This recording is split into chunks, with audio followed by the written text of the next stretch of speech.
जी, second question है factorise the following. एक चीज हमेशा याद रखिएगा, अब यहाँ पे कितने टर्म है, 1 2 3 4 4 टर्म है।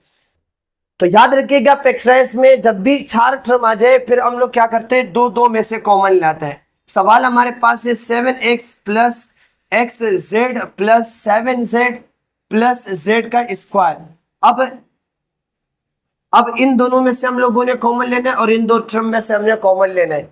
इन दोनों में से क्या कॉमन है, x कॉमन है, तो यहाँ पे क्या बचता है 7 plus Z.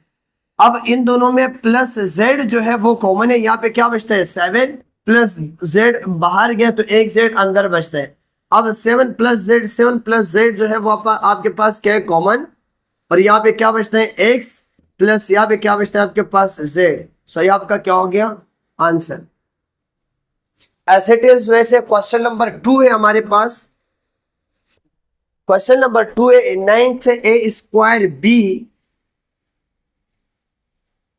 Plus 18ab square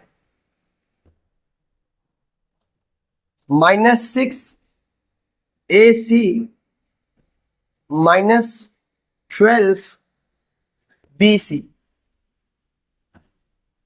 अब solution 9th a square b plus 18ab square minus 6ac minus 12bc। अब चूंकि 4 टर्म में दो दो में से कॉमन लेना है तो इन दोनों में से क्या कॉमन है, 9th a b कॉमन है। अब 9th बाहर है, a में से a स्क्वायर में से एक a बाहर गए तो क्या बचता है a b बाहर आ गई, बीच में प्लस का साइन, 18 में से 9 कॉमन है तो क्या बचता है 2, 9 2 से 18 हो जाएगा, a कॉमन है, b स्क्वायर में से b कॉमन तो आपके पास क्या बचता है सिर्फ b। इन दोनों में देखें सिर्फ माइनस कॉमन है, माइनस के बाद जो है वो आपके पास 6 कॉमन है, 6 के बाद जो है वो c कॉमन है। तो याद रखिएगा अब यहाँ पे 6c जो है वो बाहर गई तो क्या बचता है a। अब यहाँ पे एक चीज हमेशा कॉमन में याद रखिएगा, जब भी हम लोग माइनस कॉमन लेते हैं तो अगले सारे साइन जो है वो क्या हो जाते हैं चेंज। अब देखें यहाँ पे हमारे पास एक किस चीज में माइनस में, तो यहाँ पे क्या हो गया प्लस, क्योंकि माइनस कॉमन आए। अब माइनस माइनस क्या हो जाएगा आपके पास प्लस, 12 में से 6 जो है वो कॉमन है तो 2 बचते हैं, और c जो है वो कॉमन है तो सिर्फ आपके पास क्या बचता है b।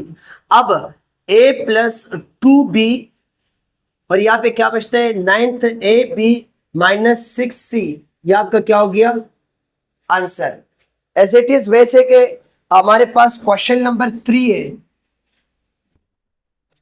क्वेश्चन नंबर 3 हमारे पास 6t minus 12p plus 4tq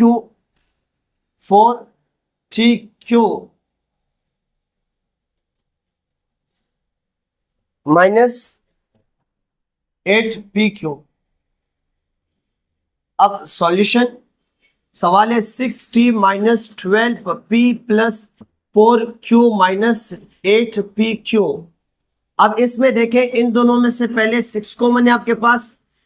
अब यहाँ पे क्या बचते हैं t माइनस 12 में से 6 जो है वो बाहर गया तो क्या बचते हैं 2, क्योंकि 6 2 से क्या हो जाएगा 12 इंटू p बचता है।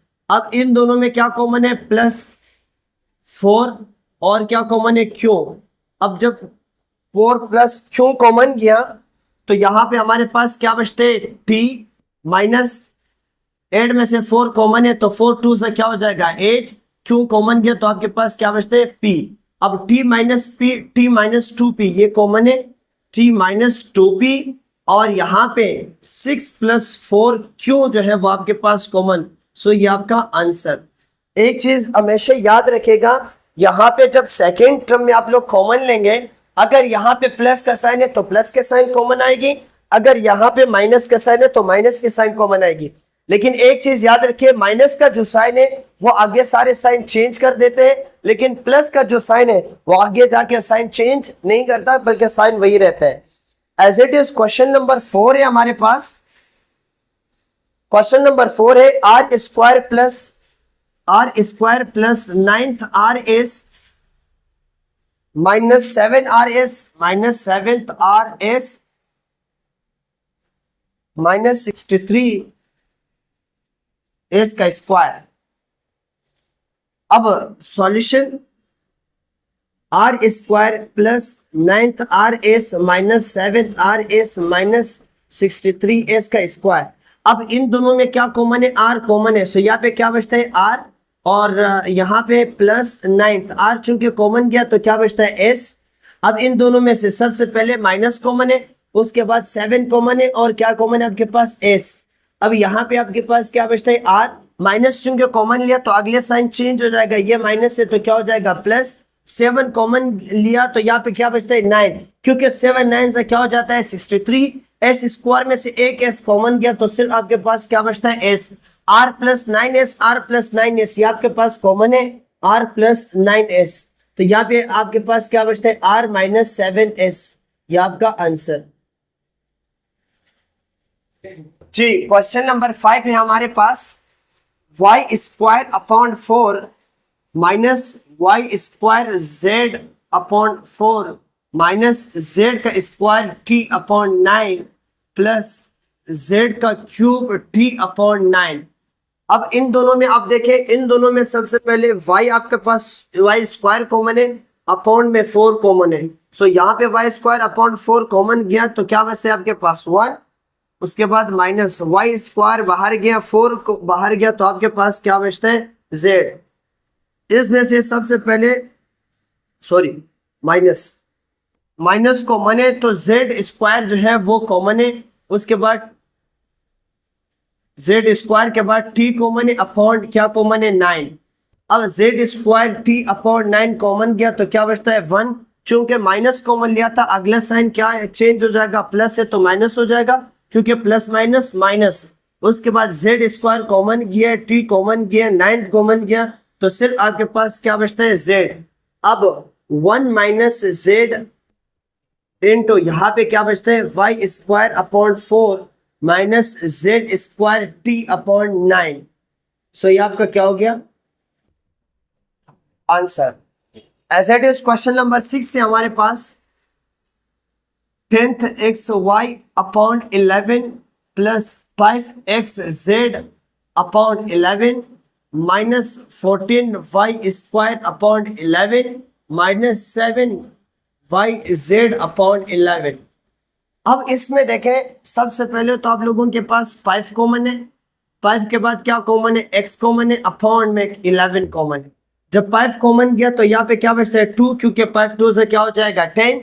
x कॉमन है तो यहाँ पे क्या हो जाएगा आपके पास? y, अपॉन में 11 चूंकि कॉमन है तो नीचे डिनोमिनेटर में 1 हम लोग लिखते नहीं है, so as it is plus 5 common गया, x कॉमन गया तो आपके पास क्या बचता है? z। अब यहां देखिए, सबसे पहले तो माइनस कॉमन है, उसके बाद 14 और 7 में से 7 कॉमन है, वाई स्क्वायर और वाई में से वाई कॉमन है, अपॉन में क्या कॉमन है आपके पास? 11। सो हमारे पास यहाँ पे क्या बचते हैं? 2। 7 2 से क्या हो जाएगा? 14, और वाई स्क्वायर में से वाई बाहर गया तो सिर्फ क्या बचता है? वाई, अपॉन में 11 है, चूंकि 11 से पूरा कॉमन आ गया तो डिनोमिनेटर में 1 हम लोग लिखते नहीं है। उसके बाद माइनस कॉमन लिया तो अगले साइन चूंकि माइनस का चेंज होके प्लस हो जाएगा, 7 बाई कॉमन गया तो सिर्फ आपके पास क्या बचते हैं? z। अब 2y plus Z, 2y plus Z जो है वो अगेन आपके पास कॉमन है, सो यहाँ पे आपके पास क्या बचता है? 5x upon 11 minus 7y upon 11,